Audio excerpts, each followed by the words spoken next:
قل يا عبادي الذين أسرفوا على أنفسهم لا تقنطوا من رحمة الله إن الله يغفر الذنوب جميعا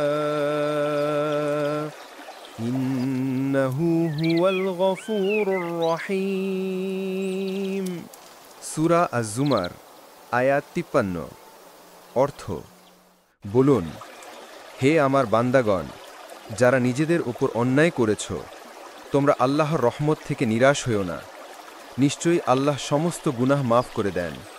নিশ্চয়ই তিনি পরম ক্ষমাশীল পরম দয়ালু ইয়া আইয়ুহাল্লাযীনা আমানু তুবু ইলাল্লাহি তাওবাতান নাসুহা সূরা আত-তাহরিম আয়াত ৮ অর্থ হে মুমিনগণ তোমরা আল্লাহর কাছে আন্তরিকভাবে তওবা করো وَمَن يَعْمَلْ سُوءًا أَوْ يَظْلِمْ نَفْسَهُ ثُمَّ يَسْتَغْفِرِ اللَّهَ يَجِدِ اللَّهَ غَفُورًا رَّحِيمًا সূরা আন-নিসা আয়াত ১১০ অর্থ আর কেউ যদি মন্দ কাজ করে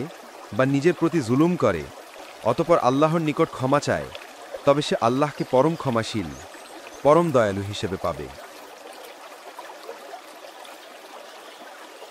ইন্নাল্লাহা ইউহিব্বুত তাওয়াবিন ওয়া ইউহিব্বুল মুতাতাহহিরিন সূরা আল-বাকারা আয়াত ২২২ অংশ অর্থ নিশ্চয়ই আল্লাহ তওবাকারীদের ভালোবাসেন এবং যারা নিজেকে পবিত্র রাখে তাদেরও ভালোবাসেন ওয়াতুবু